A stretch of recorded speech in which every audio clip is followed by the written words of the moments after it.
আসসালামু আলাইকুম রহমতুল্লাহ। ITLabBDর পক্ষ থেকে আমি সুমন আহমেদ আবার আপনাদের জানাচ্ছি আন্তরিক শুভেচ্ছা ও অভিনন্দন। পরবর্তী ক্লাস নিয়ে আবার আমরা হাজির হয়ে গেলাম। আজকে আমরা দেখব লেভেলস সম্বন্ধে। চার্টের যে ক্লাস চলছে সিরিজ, তো সেই সিরিজের লেভেল সম্বন্ধে আজকে আমরা দেখব।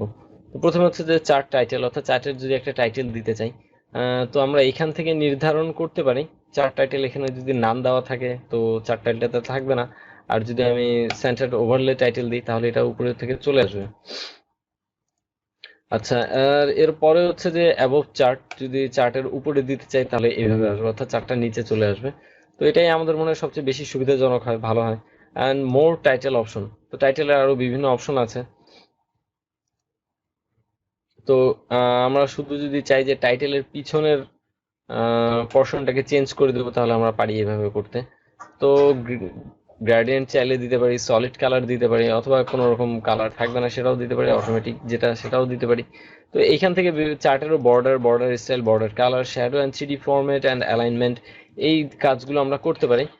যারা আমাদের ঠিক ইমিডিয়েট যে আগের ক্লাসটা যদি দেখে থাকেন তাহলে আপনারা জানেন যে বর্ডার কালার দিয়ে কি হয়। অর্থাৎ বর্ডার কালার যদি দিই তাহলে এই যে যে বক্সটা, চার্ট টাইটেলের যে বক্সটা, এই বক্সের বর্ডার টাইটেলটা চেঞ্জ হবে। তো এইভাবে বর্ডার টাইটেল চেঞ্জ হয়ে যাবে, অর্থাৎ বর্ডার টাইটেলের যে কালারটা, চার্টের জন্য যে বক্সের কালারটা চেঞ্জ হয়ে যাবে। বর্ডার স্টাইল যদি আমরা চাই যে আমরা এখান থেকে 3 স্টেপ দেব এবং এখান থেকে এটাকে আরেকটু বাড়িয়ে দিই তাহলে দেখতে পাবো স্টেপটা।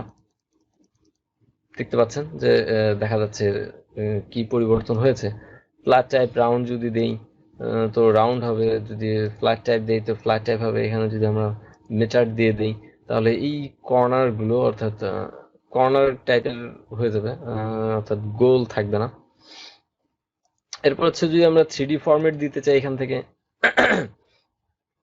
তো মূলত খুব সূক্ষ্মভাবে হওয়ার কারণে খুব বেশি পার্থক্যটা ধরা পড়ছে না। এইভাবে হচ্ছে যে আমি চাইলে আমাদের এই, অর্থাৎ চার্ট টাইটেলের যে বিষয়টা এটা আমরা এখান থেকে পরিবর্তন করতে পারি। এবং আমরা যদি চাই যে আমরা এখানে চার্ট টাইটেলে অন্য কিছু লিখবো তাহলে সেটাও পারি।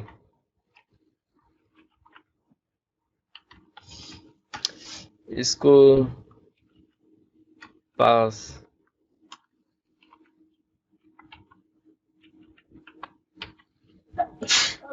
অথবা পার্সেন্টেজ। তো আমরা চাইলে এইভাবে আমরা আমাদের চার্ট টাইটেলটা পরিবর্তন করতে পারি। আচ্ছা, এর পরের অপশন হচ্ছে যে Axis title. Where is the Axis title? আচ্ছা, আমরা আমাদের এই টেক্সটের কালারটা পরিবর্তন করে দিতে পারি। এটা আমরা বিভিন্নভাবে পরিবর্তন করতে পারি। দেখুন, আমি যখন টেক্সটটাকে সিলেক্ট করছি, তো এইভাবে যদি সিলেক্ট করি তো এখানে আমার অলরেডি অপশন চলে আসতেছে। তো আমি চাইলে আমার টেক্সটের কালারের অপশন আমি এখান থেকে সিলেক্ট করতে পারি, এখান থেকে বোল্ড করে দিতে পারি, ইটালিক করে দিতে পারি, এবং টেক্সটের সাইজ যদি আর একটু বড় করতে চাই তো সেটাও পারি।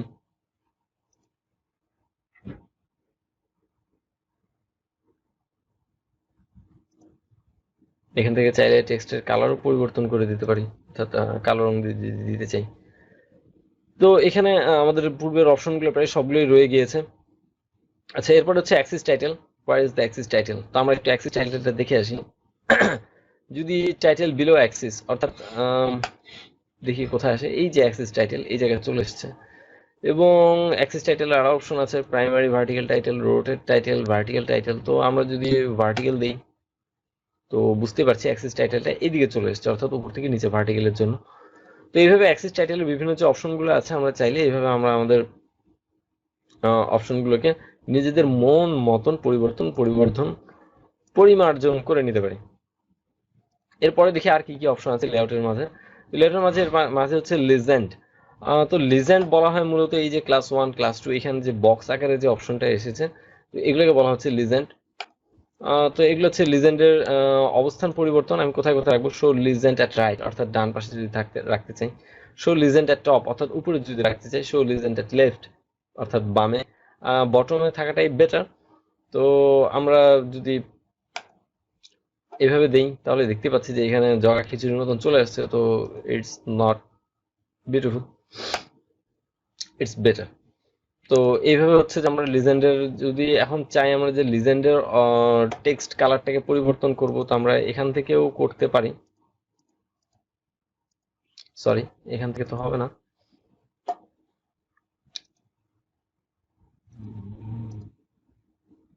আমরা এখান থেকেও করতে পারি, অর্থাৎ হোমে যেও করতে পারি।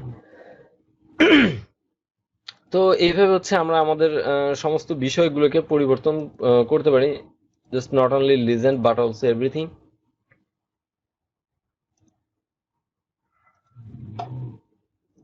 দেখতে পাচ্ছেন।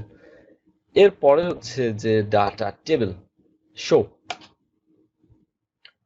তো ডাটা টেবিল শো হওয়ার কারণে হচ্ছে যে এই যে অক্ষরগুলো, অর্থাৎ যার যত নাম্বার, সেই নাম্বারগুলো আমাদের এইখানেই চলে এসছে।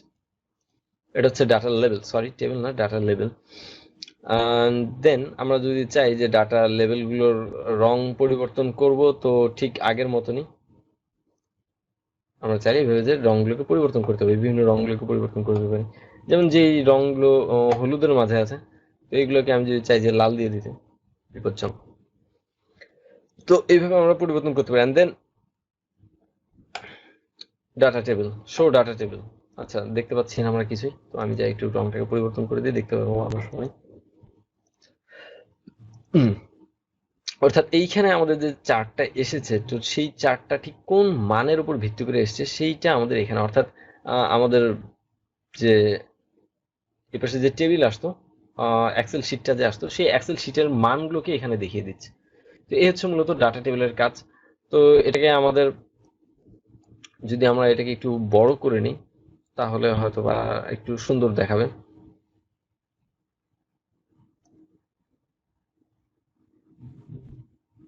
আচ্ছা, ঠিক আছে, ওকে, তো আমরা দেখতে পাচ্ছি বিষয়টা।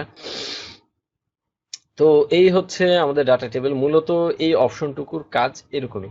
এখন হচ্ছে যে ভাই, আপনারা আপনাদের প্রয়োজন অনুযায়ী, আপনারা আপনাদের প্রয়োজন মতো যেইখানে যেমনটা দরকার, তো সেইটাকে সেইভাবে আপনারা দিয়ে সাজিয়ে নেবেন। আমি ইনশাল্লাহ নেক্সট কোনো এক ক্লাসে আপনাদেরকে এই ডাটা টেবিলের যথোপযুক্ত সঠিক এবং সুন্দর ব্যবহার দেখিয়ে দেবো ইনশাআল্লাহ। সেই পর্যন্ত ভালো থাকবেন, সুস্থ থাকবেন, আল্লাহ হাফেজ।